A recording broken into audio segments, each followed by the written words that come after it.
श्री स्वामी समर्थ. श्री गुरुदेव दत्त. श्रीपाद श्री वल्लभ. गुरुचरित्र. अध्याय 48. गाणगापुरात पर्वतेश्वर नावाचा एक भक्त होता. तो शूद्र होता. त्याने काया वाचे मनाने गुरुभक्ती केली. श्री गुरु रोज नित्य नियमाने स्नानासाठी जात असत. संगमावर स्नानासाठी जात असत. त्यावेळी तो त्यांच्या मार्गावर त्याच्या शेतात उभा राहत असे. श्री गुरु येत आहे असे पाहून रोज धावत येत असे आणि त्यांना नमस्कार करून परत जात असे. असेच दुपारी श्री गुरु परत मठात जात असताना पुन्हा नमस्कार करीत असे. श्री गुरु त्याच्याजवळ काहीच बोलत नसे.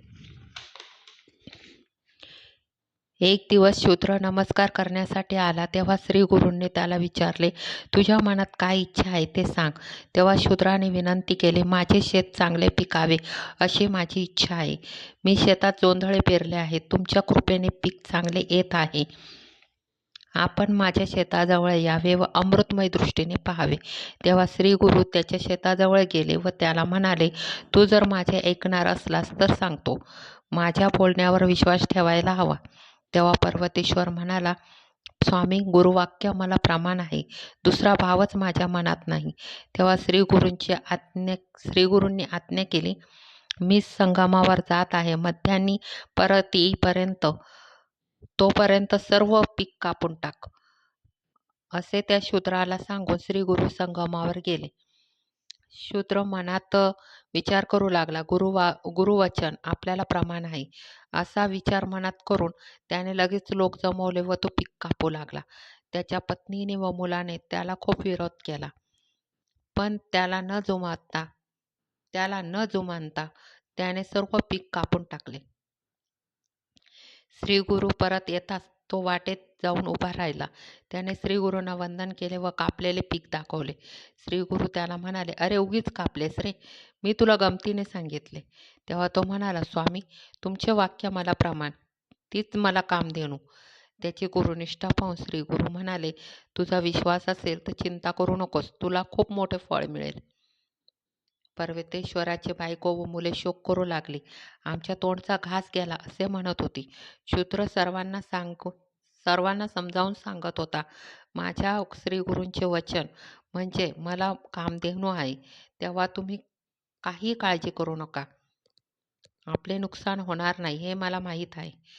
अशा रीतीने 8 दिवस गेले. मग अत्यंत थंड वारे वाहू लागले आणि गावातील सर्व पीक नासले. साऱ्या देशातील पीक थंडीने नष्ट झाले आणि मूळ नक्षत्रावर अचानक पाऊस पडून नाच झाला. गाव नापीक ठरला, पण शूद्राचे पीक 10 पटीने आले. एकेका मुळाला 11 फाटे फुटून खूप पीक आले. एवढे पीक आले तेव्हा लोक विलक्षण चकित झाले. देशाचा दुष्काळापासून बचाव झाला. श्री गुरूंच्या कृपाप्रसादाची शूद्राच्या बायको मुलांना प्रचिती आली. तिने आपल्या पतीची क्षमा मागितली. नंतर त्यांनी शेतात पांडवांची पूजा केली व श्री गुरूंच्या दर्शनासाठी गेले. त्यांनी अनेक उपचारांनी श्री गुरूंची पूजा केली. नंतर 1 महिना काळ गेल्यावर अपार पीक त्यांच्या शेतात आले.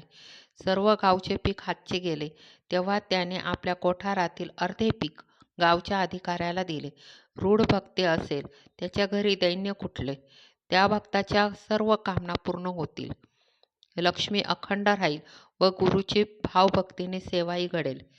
श्री गुरुदेव दत्त. श्री स्वामी समर्थ. अध्याय 48 संपूर्ण समाप्त. श्री गुरूंच्या चरणी लीन व्हा. श्री गुरूंच्या चरणी नतमस्तक व्हा. गुरुचरित्राचे पारायण करा.